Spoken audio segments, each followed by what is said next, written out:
It's time to pull those belts tight, race fans. The front stretch is coming at you, presented by Joe's Karting in Council Bluffs. Now, here's Dan Taylor and Dirk Houston. Hi, this is Scott Bloomquist, driver of the number 0 car. You're listening to The Front Stretch. Well, good morning to you, race fans, and welcome to The Front Stretch, presented by Joe's Karting in Council Bluffs, online at joeskarting.com. Fast-paced, white-knuckle racing just across the river on 23rd Avenue. Get over to Joe's Karting today and do yourself right with a little indoor kart racing.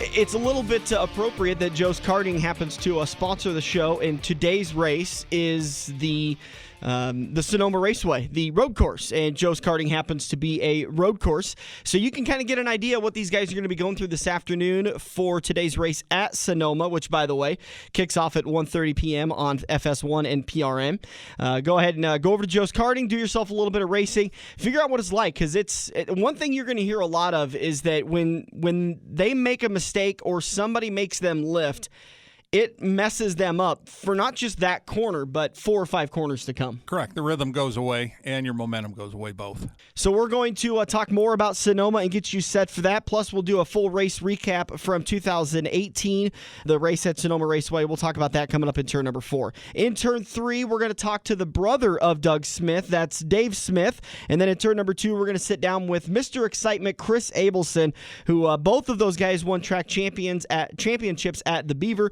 And we interviewed them a couple of weeks back, so we're going to talk to them. Turn 1, we're going to recap what happened with Johnny Sauter and Ross Chastain. It just amazes me, as we were talking before we got started here today, the amount of people that are just so upset with this, especially the Sauter suspension, or no, the other one, after Ross Chastain's deal being disqualified, because they've been clamoring for years that the winner needs to be DQ'd if he's illegal in post-race inspection, and now you get one 40-plus races in on the major 3 series, on the Truck, Xfinity, and the Cup Series. You finally get that suspension, and everybody's up in arms. I'm really surprised about it, too, so let's back up just a little bit. Ross Chastain's the one we're going to be talking about with getting disqualified from his finish during the Truck Series race, the Sunday makeup race from what was supposed to be Saturday at Iowa Speedway. Ross won Stage 1, won Stage 2, had an absolutely dominant race for the 44 truck of Nice Motorsports. Finishes the race, he won the race, comes down tech, goes through the preliminary tech inspection, goes through victory lane, and they find his truck to be too low. Way too low. It wasn't a matter of a fraction of an inch. It was a whole bunch, and they were allowed to make the adjustments they're allowed to do. They were allowed to add fuel, which is in the back of the truck, which should raise the front, and they were allowed to adjust the tire air pressures in case they dropped them down. They've got a standard air pressure that they run through tech with that Goodyear puts out, and none of that changed it. So there's something still too low. Correct. Right. This you were talking about a little bit pre-race. We had talked pre-race. We talked about it a couple of years ago with what they call the transformer cars, and these are the cars that they have set these shocks to where when they go through the inspection, they're at a certain point. They go out on the racetrack. The driver is able to do something to the car that allows that shock to lock down or unlock, however they want it to work. And then at the end of the race, you were seeing drivers weaving back and forth, trying to lock those cars back into place so that they would go back through inspection properly. Well, it would be an unlock. The shocks are engineered to lock down, which would hold the nose of the truck, in this case, or a car, whichever, down to the front of the pavement. They were originally designed to be on the back of cars at the speedways, Talladega and Daytona, and that's why roughly 2000, NASCAR started giving the teams their shocks at those tracks. They're still Penske shocks. They're the same thing they'd be running, but NASCAR sets them all up and hands them out to them before the race, and they turn them back in, or they pay for them if they crash. This is kind of a long way of coming around saying that this is nothing new. It's been expected to be coming for a while. Ross Chastain ends up failing post-race inspection, so his victory was removed. He was relegated to last place. Everybody from second on back was moved up one spot. Brett Moffitt, Iowa native, was given the win. He said post-race, "This isn't how I want to win a race." This is the same interview we've heard at dirt tracks for 50, 60 years. When Scott Bloomquist went across the scales at Eldora and came across too light, he was disqualified and he was relegated to last place. He didn't get anything out of it, and second place won the race. And the same, I think it was Jared Landers that won at that race, and he said, it's not the way I want to win it, but I won it. So I had the best legal vehicle, and that's all it comes down to. I'm really surprised at the backlash online because I'm not sure if people are confused about the rules, but it's plain and simple, and this is something that you've lived by in your life the entire time. When it says that you've got 1 inch that your car has to be, that's 1 inch. And in the world of NASCAR, it's not 1.00001, it's 1 inch. If you happen to go 0.0001 over, you're over. That's it. They do give you a level of tolerance, but Ross Chastain obviously violated that. It's pretty cut and simple. I'm kind of a loss of why people are confused. Well, and I haven't been involved in that process now for 14 years. So I don't know how much of the equipment's changed. They used to, when you had the height gauge, you had a section on that gauge that was 1/2 inch, and that was green. And that's where your vehicle had to fall into. Then you had a 1/2 inch section of yellow. So you had an idea how much you had to move things. And you had another 1/2 inch of red. So it was a full 1 inch. And they said his truck didn't even get into the red, which means he was over an inch too low. Then that's not a near miss. That's, he didn't miss by a 1/16 of an inch, or somebody put on there 1/28 of an inch. I don't know where the 1/28 come from, but, anything in a 16th or a 32nd or a 1/64th, but not a 28th. There isn't one of them. I mean, well, there is. They don't go in increments of that. Exactly.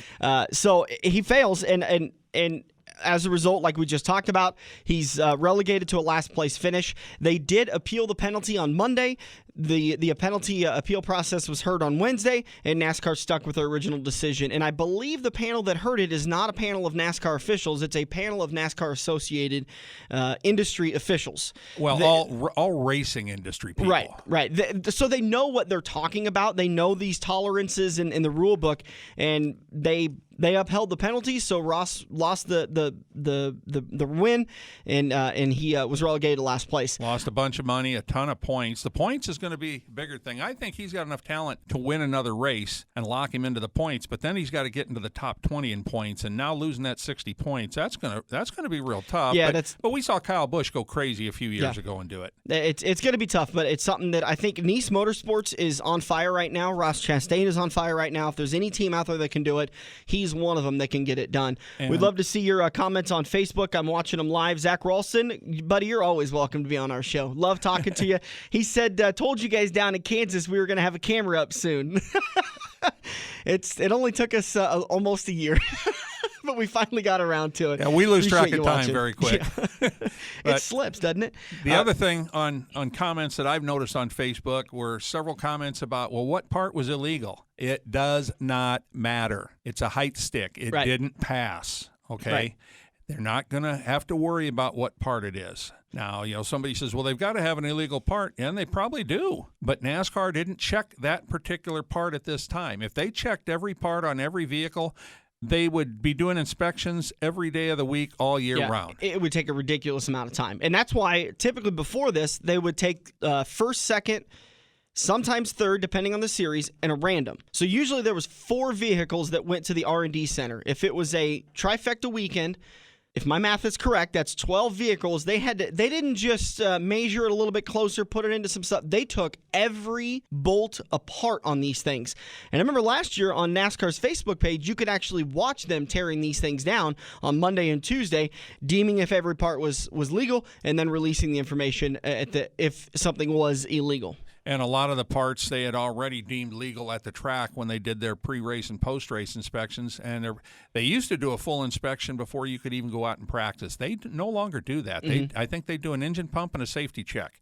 Check all the dates and helmets and make sure they got the tethers and everything on. I think that's all that's done before practice. They expect the teams to be pretty close on themselves because it would do it no good to go out and practice with a truck that's way off, and then you come into qualifying tech and got to change it all around. So Noah Williams says, like when you're 1 pound under, you get DQ'd. Rules are rules. Completely agree with that. Very good. I mean, Noah's got it right. We're talking about it. We're not trying to make anybody feel dumb. I realize the great thing about this sport is that a lot of times when these penalties happen, it's more passion that makes you upset than anything. You don't want Ross Chastain to be deemed a cheater, even though now he's going to have that as a part of the motors as his team and that truck is going to have. And believe me, people, these drivers know what's going on in these cars. They're the one. Now, like Dan just said, Ross is going to get called a cheater. Mm-hmm. You know, he knew what was up because he's the one that's going to take the hit. Mm-hmm. You know, if he didn't know and got really upset about this, would he ever drive for him again? Yeah. You know, I know I wouldn't. I'm saying, yeah, I agree with you. Right. I think that if this was a surprise, I think teams expect this. You know, I'm not completely with you that Ross knew because I don't think that they know everything that they're doing with these trucks and these cars. Kevin Harvick said it best on his podcast. I expect my crew chief to push the envelope or he's not doing his job. So when they get busted, I think that these drivers are like, you know what? That stinks. Let's do what we can to maybe change that with the appeal process and maybe making some statements on social media or through interviews. But they know that these things are going to happen every once in a while. Dirt track drivers know it too. It doesn't matter if you're cheating or not. If you've got an illegal something, and illegal is a tough term that I'm not a big fan of because illegal could also mean a part that malfunctioned. And you didn't know it malfunctioned, or it didn't malfunction while you had it on the car testing it, but it happened to malfunction while it was on the racetrack. Now it's deemed it is an illegal piece, and so you're disqualified. Well, I'm sure these shocks that's what I'm 99% sure it was, and I'm sure these shocks were on the truck during practice. Mm-hmm. And they went during practice, and they came back to their standard height just like they were supposed to. That's how they got through pre-race tech and were able to be on the track. Somehow, I don't know if it was the amount of heat they were subject to or what, but for some reason they did not unlock at the end of the race. I don't know if Ross didn't hit a bump hard enough or didn't bang the brakes or the accelerator or didn't do the burnout in the right direction. Mm-hmm. You've heard him before say, well, do the burnout in the right direction. You know, that could have all contributed to this. And two other things about this particular thing is I've seen several comments, well, they'd never done this to Earnhardt Jr. They wouldn't have taken a race away from him. They couldn't have. He hasn't raced under this rule. It's so like Tony you can't said, say that. You can suspect it. Yeah, it's like Tony said when they were talking about the chase system at the time. He goes, why are we talking about the old system? We don't run by the old system anymore. There's no point in talking about it. We're playing by this set of rules. This is how it is. Why are we talking about in the past? And I don't necessarily disagree with that. If Dale Earnhardt Jr. was racing now, I think that they would have definitely penalized him.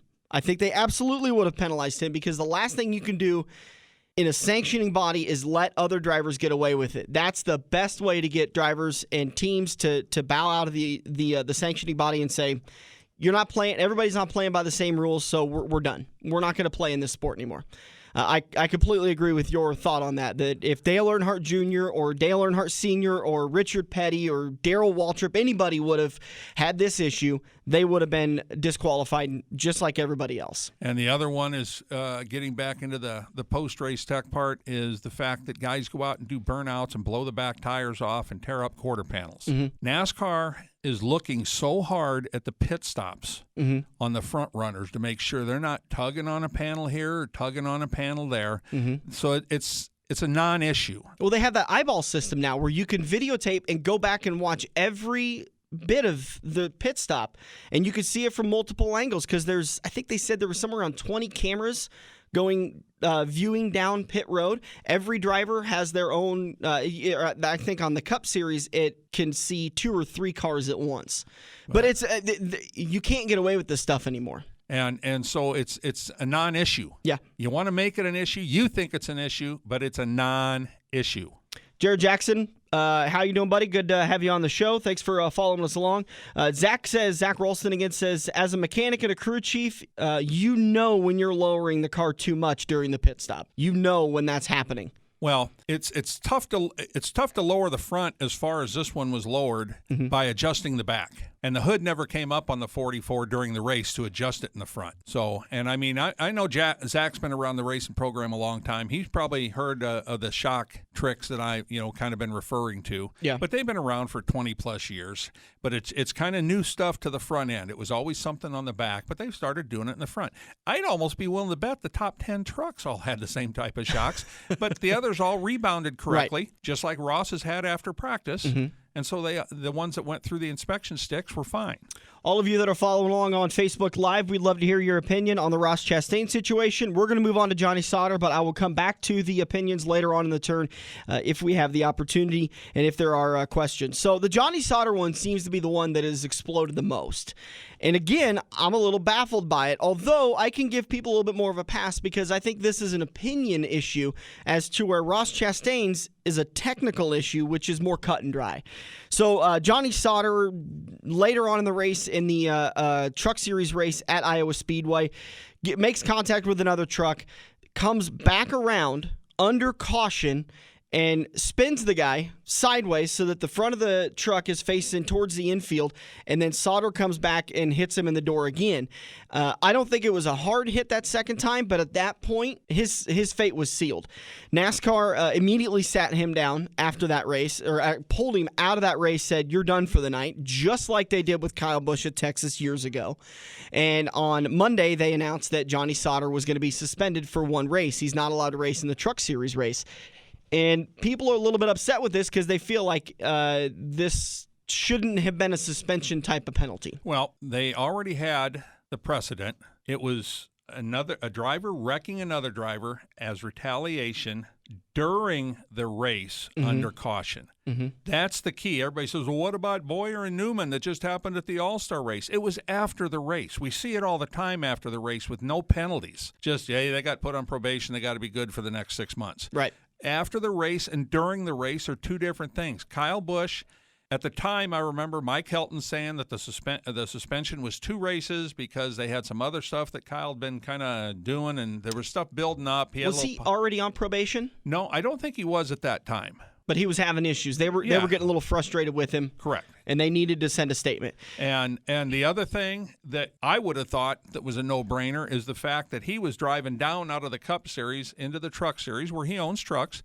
Talking about Kyle Busch. Correct. But he took out a guy that was running for the championship. Yeah. And took him out of the championship. Late in the championship run. Right. And then in a different division. So he ended up with technically a 2-race suspension where Sauter just got 1. And everybody else is complaining now that at least that his team's coming back and running the Gateway race with another driver. That's fine. It wasn't the team that got suspended. It was the driver that got suspended. Exactly. And that's, again, people just don't want to understand that. You go back to Martinsville a few years ago with Matt Kenseth when he junked Joey Logano. He sat down, and that 20 car continued to race because it was the driver that got suspended, not the team, not the organization. Somebody was in Kyle Busch's car on Saturday and Sunday at Texas back in 2011. Right. Absolutely. They had a precedent set. They did the exact same thing. The part that I do not like, but I called it originally the very first time. I said Sauter's going to get suspended a race, but they're going to give him a waiver so he can still race for the title. And that they're going to do. I didn't care for that. And, I mean, if you look at – everybody says, well, just fine him and take some points. You'd have to take like 200 points, and there's never been a fine like that. Yeah. Normally a points fine is the max of like one race. So it would be like 60 points. And Sauter wouldn't move anywhere in the standings with a 60-point loss. It wouldn't mean anything. Yeah, I'm fine with where it really hit for me with this Sauter situation was that what happened between Clint Boyer and Newman and Clint Boyer and Eric Jones and Clint Boyer and, I mean, it's been Clint a lot lately. But anyways, what happened with those guys was Clint trying to send a message and those guys just disagreeing on the track. Johnny, to me, it turned malicious when he came back around the track and spun him again. It was the same malicious attack that Matt Kenseth did. Maybe I'm splitting hairs here, but I don't mind Matt Kenseth doing it because it was under green flag conditions. I'm a little bit more leery about what Johnny did because it was under caution. Well, and that's the issue here. That's the main issue. When drivers are under caution, their belts may be loose. They're not holding on to the steering wheel as tight. They're not, ready for anything to happen as they are when it's under green flag conditions. Except in this case, Hill was because his crew was telling him, "Here he comes, get on it." But he couldn't go past the pace truck. Right. He couldn't pass the pace truck. Yeah. That's against the rules. You can't do that. Yeah. So it felt to me Johnny's situation was more malicious than anything, and I think that's where he crosses the line. When NASCAR came out with the boys have at it policy that you can, if you're upset with somebody, settle it on the track or settle it after the race. But boys, have at it. They were asked during that press conference, when do they cross the line? And NASCAR just specifically said, we don't have an exact example, but when it happens, we'll know it. And it happened at Texas between Kyle Busch and Ron Hornaday. It happened at Martinsville between Matt Kenseth and Joey Logano, and now it happened at Iowa with Johnny Sauter. So I think NASCAR is becoming very clear and, frankly, consistent on this call. When it's malicious, we feel like it's malicious, you've gone too far, we're going to sit you down. Absolutely. And to me, it was the right call. Like I said, I was just unhappy that they gave the waiver. But, I knew they were going to. Yeah. That's kind of been their thing. When the guys have been hurt, they've given waivers and everything else. They're not going to try and take a championship away because he made, a bonehead move. Right. Yeah. I think that wraps it up for turn one. We haven't gotten any comments on the Facebook page, so apparently you've done a good job throughout the week educating people on where they were wrong, because I figured we'd get a few more comments. A lot of people watching. We appreciate everybody joining us. Rowan Mason on there, my favorite one. Road Dog. Rowan, always love having you on the Facebook Live videos. Wayne Pike, Gunnar Pike's dad. Logan Thompson joining us. Jake McLeod, still a good-looking car, but I haven't seen it out the racetrack for a couple weeks. Jake, where's that car at? Probably been on all the auto shows. Yeah, he's getting ready to win some prizes. And Greg Duggar joining us on the Facebook Live. We're going to take a break. Chris Abelson, David Smith, just around the corner, and then we will preview today's race at Sonoma Raceway. We'll be back on the front Every stretch. race car driver has run into the same problem. It's well past normal parts store closing hours, but you need that one to finish your car. The guys who brought you White Knuckle Racing by the River bring you Joe's Karting Racing Parts and Tire Store. Open until 10 p.m. Monday to Thursday and open until 11 p.m. on Friday and Saturday. A parts store that fits your after-hours schedule, and you can turn a few laps at Joe's Karting while you're waiting for your part to get pulled from their warehouse. joeskarting.com for more information. Racers all over the country are discovering the benefits of powder coating their chassis. Powder coating offers a clean, even finish you will be proud to show off to fans and sponsors. Plus, it's a more durable surface. While looking beautiful, powder coating offers superior protection against corrosive chemicals typically spilled during routine maintenance. Bare frames start at $275 with estimates available if blasting or reworking is needed. Get your quote today by emailing Jordan F. at redoakfabrication.com or by calling 712-623-4911. First Detail Supply at 102nd and J offers you the same professional-grade products that are used in detail shops across the United States. With the high-quality detail products and the guidance you'll receive from First Detail Supply, your car, truck, motorcycle, or boat will shine with a lasting finish. Find out more about First Detail Supply by stopping in at 102nd and J Street or check out firstdetailsupply.com. Don't forget to mention Front Stretch and receive 10% off your purchase. We're hooked up in turn two and still showing the green flag on the front stretch. Hey, this is the three-time Eagle Raceway track champion, Tyler Drueke, driver of the Drueke Trucking and Ranch, Zaz Farms, number 12 sprint car. You're listening to Dan and Dirk on the front stretch. Welcome back to the front stretch. Rolling into turn number 2, and it's time for another Red Oak Fabrication interview. If you're looking for affordable powder coating, just give the guys at Red Oak Fabrication a call today, 712-623-4911, or you can email Jordan Fort, Jordan F. at redoakfabrication.com for a free quote. Find them on Facebook and find them online, redoakfabrication.com. Joining us on the phone now, known as Mr. Excitement, Chris Abelson won a track championship over at the Beaver in 2018. Chris, I apologize it's taken so long to get you back on the show, bud. Oh, no problem. We'll talk a little bit about your 2018 at the Beaver. I know that a lot of people really enjoyed racing over there, and you must have winning a track championship and all. Yeah, Joey over there took that track over and has really done a good job with it. Track's always really smooth and good racing. We just need to get a few more guys over there racing, get our car count up a little bit. It's middle of the week like that. It's hard to get people to commit to it, but it's a really, really fun track and good racetrack, really racy and fun to race at. Well, I know I made it up there for championship night, and he had the place. Last checker was done by 10 o'clock. I would think if he could do that every week, obviously if he doubled his car count, that'd be kind of tough, but he could still handle another couple dozen cars, I think, and get that done. Yeah, they run things really efficiently there, so even with some more car count, they get through the show quick and being it's a weeknight and get you on your way home early, and they just do a really, really good job of running the program. Did you ever get a chance to run Sunset Speedway? I never did. No, that was a little before my time. Because that's I've been to most of the tracks in the area, but it was the first time I'd been up to the Beaver, and that's the closest thing I've seen to Sunset Speedway around here. Is that right? Yep. Basically a paper clip. You're taking the RPM way down in the turn and a nice long chute to get her going, kind of like a dirt track version of Martinsville. Yeah, exactly. It's definitely creates its challenges. You had a heck of a year at the Beaver racing in your modified. 7 wins out of 11 features. What happened on the other 4 nights? Couldn't quite get her done. Yeah. Just we got good competition there, and a lot of really good guys that race there, and it was really well to do as well as they did.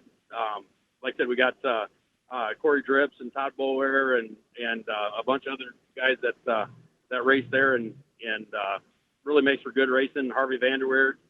Like I said, there's some really good guys there, and clean racing, good racing. Yeah, that night I was up there. I don't know if you had a whole new car, but you had a fresh body on it. You didn't have any numbers on the side of it, just all black. Was that a new car or just a body? Probably just body there at the end of the year. Well, I know it feels like we're halfway through 2019 already, even though we're just hitting the tip of the iceberg. Are you racing weekly at the Beaver again, or are you kind of going around different places? Yeah, I do plan on racing there weekly. I actually haven't turned a lap this year.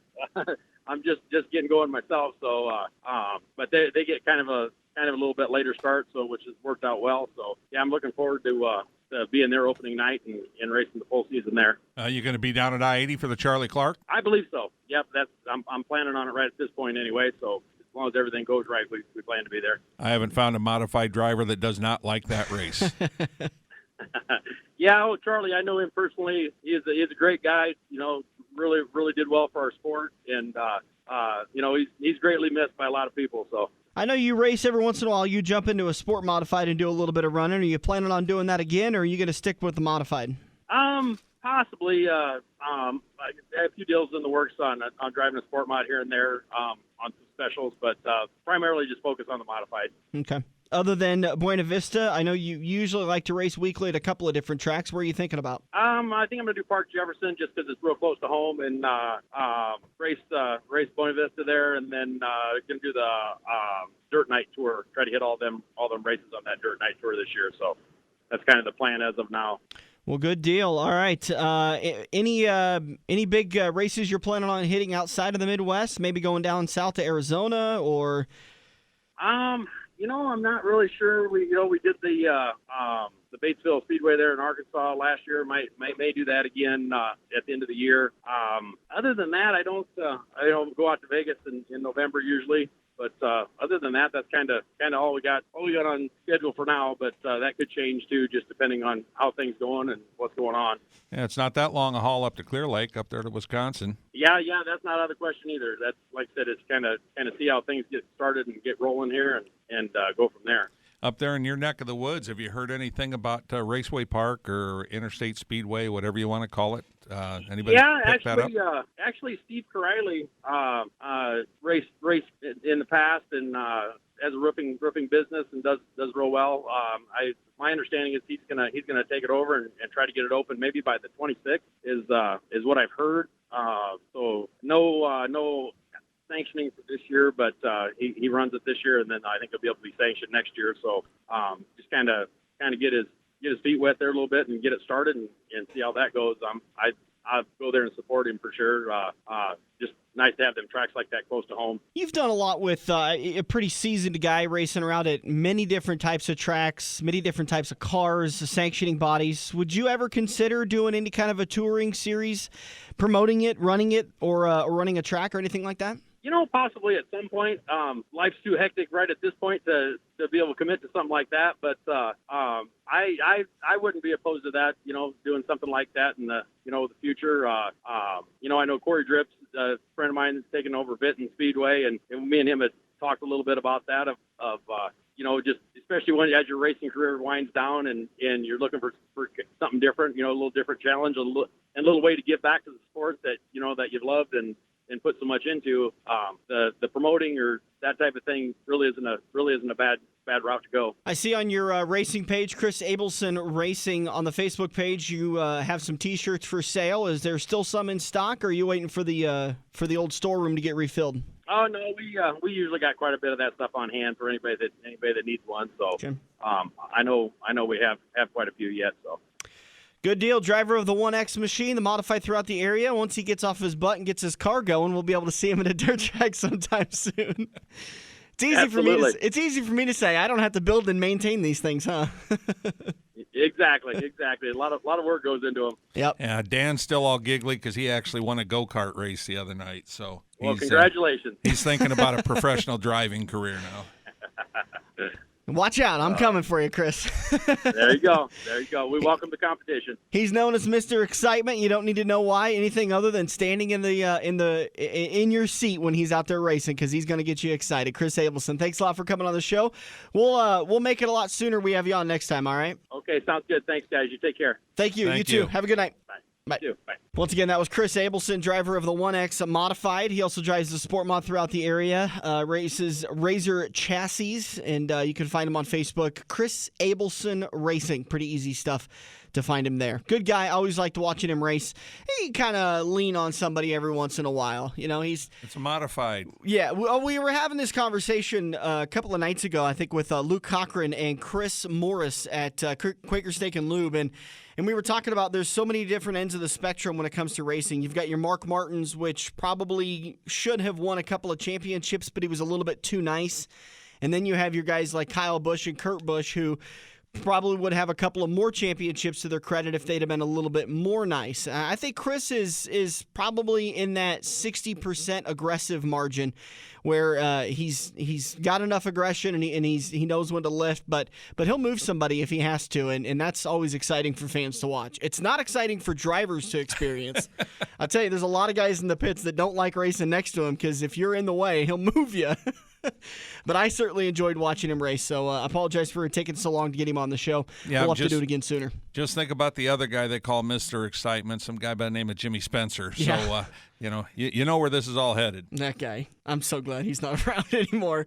All right, we're going to take a break. We'll be back on the front stretch. We all have that coworker that runs their mouth off at how great they are. They shot a 5 under par, 95-mile-an-hour fastball, bench press 375, brah. Wouldn't you love to shut them up by schooling them at Joe's Karting? Council Bluffs' premier indoor karting track, professionally designed so each corner is your opportunity to embarrass your coworker. Call Buddy for your next company outing at 712-256-5278. Joe's Karting, white knuckle racing just across the river on 23rd Avenue next to AMC 17. If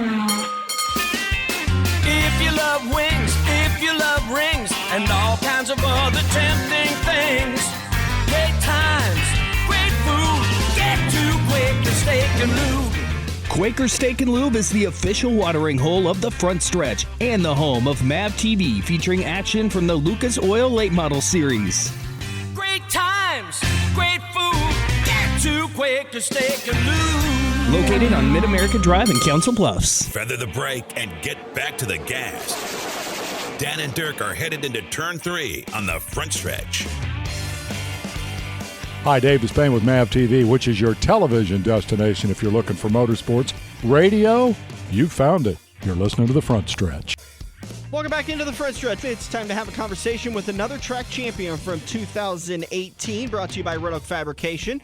If you need to get your chassis or pieces and parts powder coated, make sure to give Jordan a call today. Easiest way, send him an email, jordanf@redoakfabrication.com. A full chassis, bare frame, powder coated is just $275. If you need to have any sandblasting or reworking done, it's going to be just a little bit more for the time and labor they're going to have to put into it.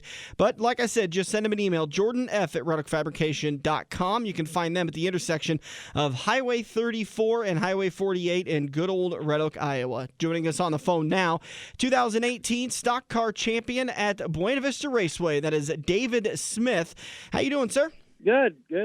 David, I know I watched your brother race a couple of times when I worked down at Crawford County Speedway, and I seem to remember your name. Did you race there in the 2012, 2013 time when they reopened? Well, I used to race there ever since I was a kid, and then when they shortened the track, that's when I kind of didn't go as much. I don't know. It just don't seem quite as fun as it used to be when it was bigger, you know? Yeah. Yeah, I haven't been up since they reconfigured the track, and Dan never saw any racing on the old track. So. Oh, really? Oh man, that old track was fun. I'll say. But It was Some fast, people didn't wasn't it? like it, but I did, yeah. It was fast, wasn't it? Oh, it was fast. Yeah, I heard it was a bit of an engine eater, though. Yeah, well, the track now is an engine eater, too. You don't lift. It's like a big circle now. Yeah, well, you put a little bit too much, not enough money into your engines, any track can be an engine eater, I guess. Ain't that the truth? They're all expensive. Well, one of the tracks that's come back online last couple of years, and the Beaver has joined a Wednesday night racing, has been for a couple of years now, and you were able to pick up a track championship in 2018. Yeah, that's another track, too, I've raced since I was in high school, and I've raced every night there since. And it's just been a dang good track, and I've won a lot of races there. Talk a little bit about the track. I think a lot of people over in this area don't get over to that part of Iowa very much. So can you kind of describe what the track is like? Well, Alta is a 3/8 track, but it's got long straightaways and pretty tight corners. So you got to really low the car down, and then you got to have really good grip and yank to come off the corner because it's such a long. It's like a drag race, basically. You drag race to the next corner. So it's really a unique track. Had you ever run down at Sunset Speedway when it was open in Omaha? No, I never did go there. Yeah, well, I used to work there, and I was up the Beaver last year, and that's the first track, in 100 miles or 150 miles of here that I've been to that reminded me of Sunset. Just, it's a Martinsville on dirt, except it's not a half it really mile. is. But blast, and I've always done good there, and I still do. 2 U-turns and 2 drag strips. Yeah, yep. Well, talk about your season a little bit. I'm trying to pull up the information from it, but I'm not having much luck. Were you able to pick up a couple of wins? Yeah, I didn't win near as much as I normally do up there. I got a couple of brothers that race there that's hard to beat, and if I don't win, they usually win. So it's tough. Yeah, I remember that from my days at Crawford County. It was if the Smiths didn't win, it was a bad night. Right. What got you into this silly sport? The only thing that really did do it is I started by the figure eights and stuff like that. So otherwise I just started doing a little bit of the lower classes and then kind of moved up to the stock cars. Okay. Any aspirations for going a little bit faster, either a mod or a late model? No. I drove my brother's mod one night and it hurt my back, so I ain't doing that anymore. That'll do it to you. Yeah. Yep. But we had a long weekend a few weeks back at the World of Wheels, and it's kind of amazing to me the number of drivers that are up there racing in sprint cars or late models or modifieds that are still having fun coming and racing with the stock cars every once in a while. Yeah, you can't go wrong with them stock cars. They're just fun to drive, and they look good, Well, and they're competitive. You talk about a class that's got a lot of side-by-side racing. That's what you want to watch. Yeah. If people are coming to watch racing, a lot of times they come to watch them stock cars. Absolutely. Are you going to be sticking with the stock car this year, or it pretty much sounds like the way you talked, you're not interested in going racing anything else? No, I'm going to stay with stock car, and I got a boy of mine that's going to start racing hobby stocks, and I'm probably getting close to being done. So. Well, now come on. Done driving. It sounds like he's going to be at the track for a long time. I got some boys that want to race, so. Yeah. Where else do you race besides up there at the Beaver? I go to Spencer weekly up there at Clay County. Okay. That's a great track too. I mean, it gets really slick like glass, and it's fun to race on. So what do you do outside of racing? What's the work that helps pay for this hobby? I'm a farmer. We got I'm the only brother that does the row crops, and we got a lot of cattle and hogs. Do you have any damage from the floods for the crops? No, everything down around here was pretty good. Of course, we had basements with water and but that was about it. Any of the cattle or livestock have any issues, anything? No. Good. We're pretty flat up here, so it all pretty much runs off for us. So. Good deal. Glad to hear that. Yep. Thanks some of them sponsors that help you get up and down the road. Well, basically, it's just a family thing around here. I mean, I got a few local guys like a Napa store, and that's about it. Otherwise, it's just us brothers and family that work on it. So. Yeah. Who's your crew members? Is it the brothers like you mentioned, or do you have some friends that help you out? No, brothers and my 2 boys. So you guys just all kind of pit together and everybody pitches in on whose ever car broke or whoever crashed or whatever? Yep, all them cars are at my shop. I got a big shop out at my acreage, and we all work on them out there. Good deal. It's got to be a lot of fun to have your brothers around, and also probably helps that you're not racing in the class with them, so there's no hurt feelings at the end of the night. Well, it does. When you do race against them, it's different. You always want to beat your brother. I don't know why that is. Especially you've got a big target because you're the older of the brothers. Yeah, I taught them it, and now they're better than me. What the heck? But you can take that with them. You taught them everything they know. Oh, yeah. I'm going to take credit for it. Didn't you ever read that rule? You don't teach them everything? Yeah, I tried that. I think they studied my car while I went to bed. Oh, jeez. Crafty brothers. Yeah, maybe they just changed the numbers out in the shop. Yeah, they've probably done that before, too. Just took the stickers off and moved them over to theirs. Yeah. We'll just take that, brothers. Eddie, it's in sleeping. This is how you win championships. You work late. In quotes, you work late at night. All right, David, I appreciate your time. Best of luck in 2019. Plans to defend your title at the Beaver, or are you going to run to a different track this year? Oh, no, I'm going to be there. Yeah, you enjoy that track a lot? Oh, yeah. Good deal. Well, if we get a free Wednesday night, Dirk and I are going to try to stop down and watch you guys, so we'll make sure to come into the pits and say hi. Sounds good. Be there. All right, David. Have a great weekend, and we'll talk to you soon. Thanks, David. All right, congratulations on that title. Yeah, thanks, guys. Bye. Bye. Once again, David Smith, track champion for the Beaver, Buena Vista Raceway in Alta, Iowa. They race Wednesday nights, and a big thing, we talked to the promoter, big thing for them is since they're racing on Wednesday night, they know everyone's got to be back to work on Thursday morning, so they try to get the races done by about 9:30 or 10.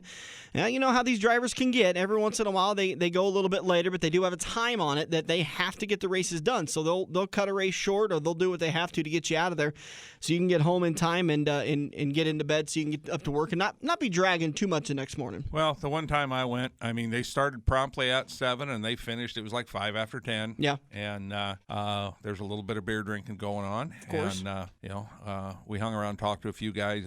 We were out there by 10:30. We were back in Omaha before 1. Mm-hmm. So. Good deal. All right. Make sure you catch them Wednesday nights.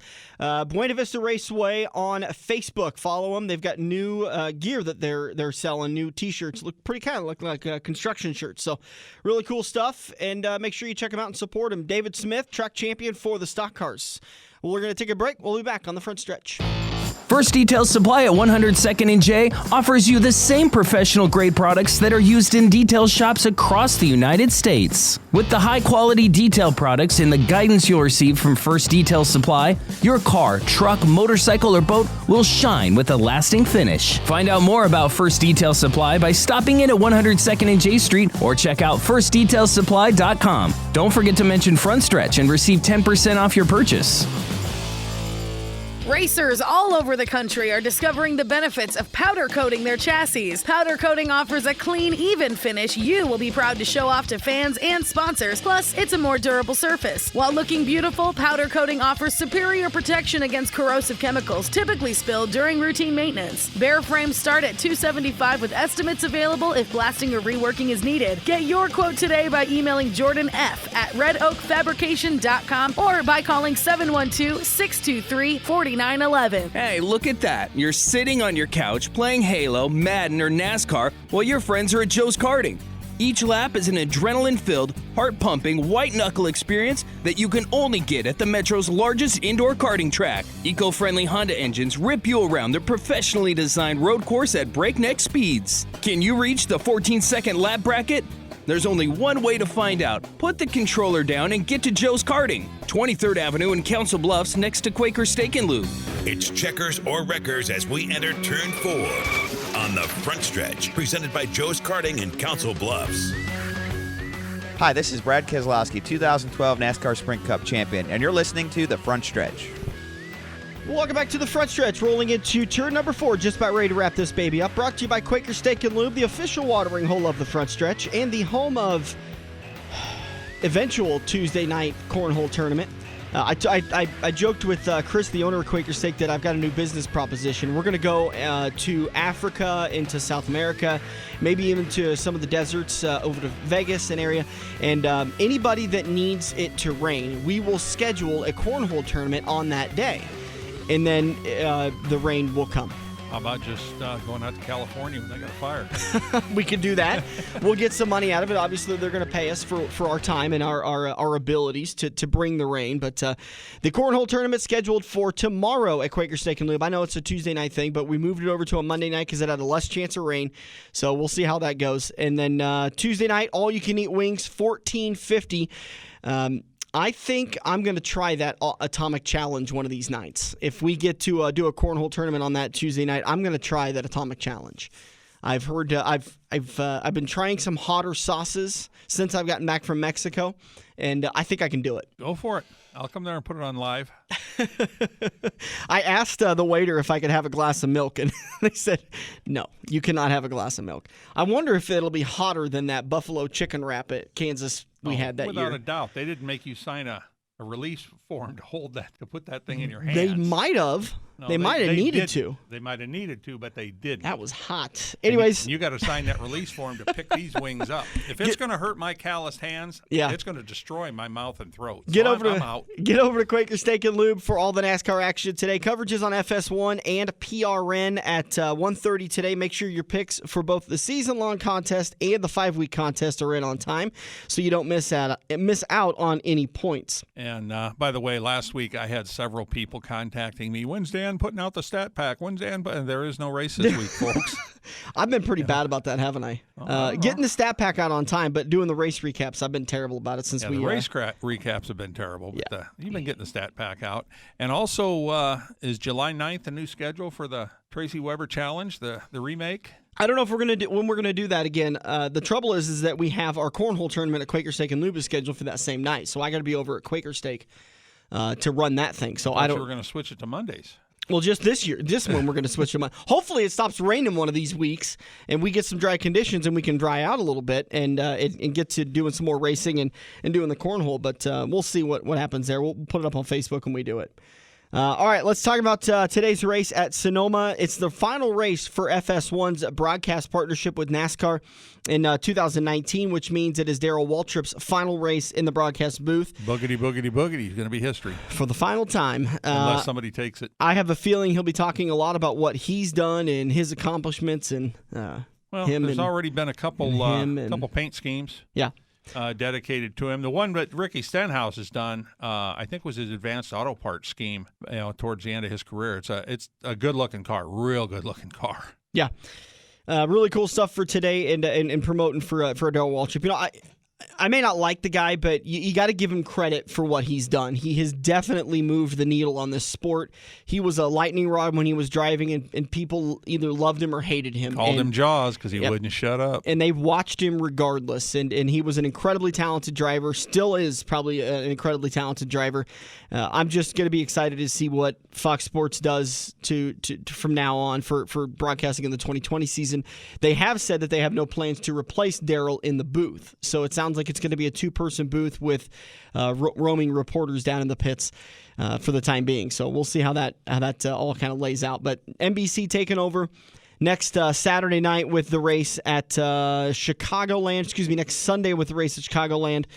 And then from then on out, they'll finish out the season. So today's the end of the Fox Sports 1 and the Fox broadcast. But PRN and MRN will continue to carry the races. Sonoma this time last year, Martin Truex Jr. picked up the win after not finishing in the top 10 in either of the stages. He led 4 times for 62 laps. Kevin Harvick came home second, Clint Boyer in third, Chase Elliott in fourth, and Kyle Busch in fifth. Kurt Busch, Eric Jones, Eric Almirola, Alex Bowman, and Denny Hamlin finished top 10. A.J. Allmendinger won stage 1, ended up finishing tail end Charlie 38th on the day. I believe he had an engine that went. That's correct. He blew the motor up about 4 laps into that second stage. Because he led for 5 laps, which included that stage 1 win. He is one of the stronger cars and stronger drivers at these road courses. Unfortunately, he's not in that car this year and not racing at the race this year. So I wonder what Chris Buescher and Ryan Preece. Thank you. Ryan Preece are going to be able to do with that car and that organization. I know Ryan Preece is in that 47. He's had a little bit more consistent luck with that car, a little bit better consistent finishes than AJ was able to have over the last couple of years. But AJ was kind of a shoe-in for a good finish at one of these road courses, whether it be Sonoma or it be Watkins Glen. Unfortunately, this happened to be the race last year that I took AJ Allmendinger, figuring it didn't work out for me. Yeah, and his only career Cup win came at Watkins Glen, so it was a road course, but that's where kind of his background was when he came into the sport. Go all the way back to 2016. It was Tony Stewart's last win was at Sonoma, so that's kind of a historical fact for old Dan, the Tony lover there. Denny Hamlin, who finished 10th on the day, won stage number 2.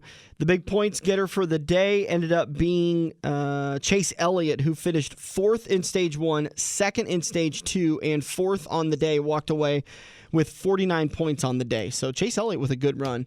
Good consistent run, too. And I do believe I read that they are going ahead and putting the carousel in. Yeah. So the track is going to be a little bit longer, have a few more curves.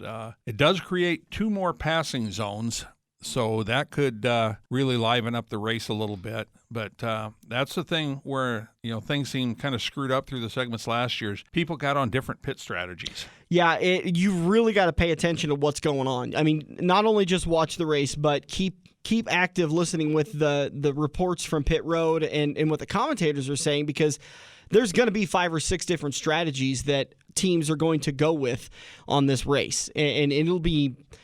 You'll think that, so-and-so's leading the race, so they must be doing good. Well, they could just be in the middle of a green flag stop, and it rotates drivers who are leading the race, and then there'll be a 14-second lead, and so from there on, it gets a little bit jumbled up pretty quickly. Well, and then you're going to have the odd caution that comes up, with 3 laps to go in the segment. You'll have a bunch of guys that are in the front. They'll go ahead and go to pit lane, especially guys that got wins already. Yeah. Because they'll be trying to figure out the race backwards, and they'll have a clipboard where they've got all this figured out. If we catch a yellow with 5 laps to go in the segment, we're pitting. If we don't catch a yellow, we're going to pit at such and such a lap, or we'll wait till the end of the segment. There's just so much going on. And your fuel savings on these road courses, because with the up and down the hills, they can literally coast a long ways in these and really save some fuel under caution if they want to. So there's a lot of strategy that's going to be played out this week. And watch for guys to run out of gas on the final lap or the final couple of laps, because always do. We've seen it with Juan Pablo Montoya. I remember one year led pretty much the entire race, but they didn't get enough fuel in the car on that final stop, and he ran out of gas on the final lap and ended up losing the race. And a tough thing, and you see that happen a lot at these road courses. My favorite thing about these road courses is because of the amount of turns, it opens up opportunities for bump and runs, to get your nose inside somebody and to accelerate off the corner. It offers more opportunity for passing and for a little bit of action. That's what I love the most about these road courses. Well, when Montoya ran out of gas, he spent a ton of gas trying to chase down a jet dryer, and that's what ended up running him out. Ryan Blaney finished 34th on the day. This time last year at Sonoma. Bubba Wallace 29th. William Byron, 25th. Ryan Newman, 24th. Who are you thinking early today? What do you think for your drive? Who do you think you're picking today? Chase Elliott's turned into a real good road racer. Obviously, Brad Keselowski's had luck at the road courses. Kyle Busch and Kurt Busch have both been good at the road courses. Martin Truex has won at road courses. So has Jimmy Johnson. And Denny Hamlin. This could be a track where Jimmy Johnson, it's his home state and everything, puts a little extra effort into it and gets a win out here possibly. Yeah, there's a lot going on at this track today. So it'll be going on today. Again, Sonoma Raceway, the coverage is on FS1 and PRN at 1:30. You can get down to Quaker Steak and Lube for all of the racing action on the big screens at Quaker Steak and Lube. Enjoy yourself some wings. Try that Triple Atomic Challenge. You get a free T-shirt out of it. Yeah, well, they only do the challenge once a year, don't they? No, you can do it. You can come in anytime you want to and do it. Oh, well, I thought they had that wing eating contest where they got 6 people at one time and. Usually people will come in and try it during the all-you-can-eat wings with their buddies, which is what you're thinking of. But they have a wall where each month they have the names of the people that won that passed the atomic challenge, the Triple Atomic Challenge in the previous month. They'll post up the names. So hopefully you'll see my name on there. Oh, that's that wall that's always empty? Yeah. I do really want to try it sometime. They've got some new menu items, absolutely delicious food. Get over to Quaker Steak and Lube. And by the way, I got to say a big thank you to our friends over at First Detail Supply. If you're going out to any car shows in the next couple of months, they're probably going to be out there. You can see what they have to offer. They were down yesterday at the World of Wheels car show at Quaker Steak and Lube, which I was flipping pancakes all morning long because I've got an amazing pancake recipe that people just love. So I went down there and fed all the car guys that were down there early for the show. But they gave us some. Got me with some. Waxes and different stuff to put on my truck. I explained to him, my biggest issue is being at the racetrack. I have anything from clumps of mud on the truck to a layer of dust. And he gave me this cream-colored looking wax. And he said, wash your truck down, scrub it down really good. Put this on there, put 2 coats on it, and you won't have any problems with that stuff staying on there. The first couple of weeks you have it on and you have a layer of dust on your truck, it will blow off on the interstate evenly and your truck will shine. With the week we've had, I finally applied it on Sunday. The week of rain that we've had, my truck is glimmering. It looks absolutely beautiful. It doesn't have any run marks or spot marks from kind of your everyday dust in the water drying and drips on the truck. It looks beautiful. Make sure to mention the front stretch. You're going to get 1% off of your sale. I believe he's going to give you 10% off of your bill. So go over there, get all your detailing supplies. He sells stuff to the body shops. So when you take your car to a body shop to get professionally done, then you're using his product anyways. You're just paying their money too. So they get their cut of the stuff. Buy it wholesale from him. He'll sell it to you by the bottle, by the gallon, by the jug, by the barrel, however you want to buy it. And you can get the high-quality stuff that he uses. He sells to the body shops, to the detail shops, and you can use them on your vehicle. I love them on my stuff. Go talk to Rick and everybody over at First Detail Supply. Find them online, firstdetailsupply.com. So racing action to come tonight. The Malvern Bank Super Late Model Series are in action at Park Jefferson. 2,000 to win for the Super Late Model Series. Dirk, you were saying there's a couple other classes that might be attached to that too? Correct. So a supporting class? I was looking for them, but there'll be 2 of the sport classes, like hobby stocks and sport mods or something like that was going to be running with them. And then on Saturday night, June 29th, they're going to be the Carper Lane, Nebraska 360s in action at Shelby County Speedway. Get over there and support local dirt racing in your area. Especially support when one of these big touring series like the Malvern Bank Super Late Model Series or the Carper Lane Nebraska 360s or the Sprint Series in Nebraska, when they come to your town, support them. They'll be back the next year. They'll be back every year after that you continue to show up and support them. So always find more information on their respective Facebook pages. That's going to do it for us today. We're going to be back in action next weekend. Jay DeVries is going to join us on the show, and we will discuss his track championship at Buena Vista Raceway, and we will recap the race at Sonoma, preview the race at Chicagoland, and maybe even throw in another Facebook Live in there. Thanks, everybody, for joining us. Big thank you to Quaker Steak & Lube, Joe's Karting, First Detail Supply, Relic Fabrication, and I said Quaker Steak & Lube for supporting the front stretch. For Dirk Houston, I'm Dan Taylor. We'll be back next week to do it all over again on AM 590. The official watering hole of the front stretch has you covered any day of the week with the best wings, great burgers, and amazing steaks. Each weekday from 4 to 6 is happy hour, featuring $1 off draft and well drinks plus $4 Luberitas. Mondays are kids' night. Tuesdays are all-you-can-eat wings for $12.95, and the lube even delivers to the Council Bluffs area. Like Quaker Steak & Lube Council Bluffs on Facebook for a full list of weekly events. Get to Quaker Steak & Lube.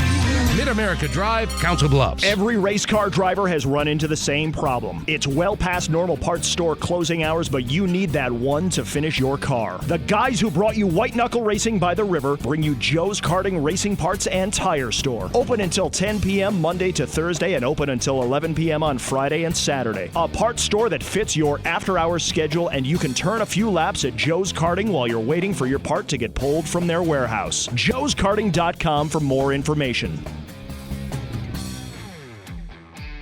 This has been the Front Stretch Radio Show, presented by Joe's Karting in Council Bluffs. To contact Dan or Dirk, find them on Facebook at The Front Stretch or email them at frontstretch590@gmail.com.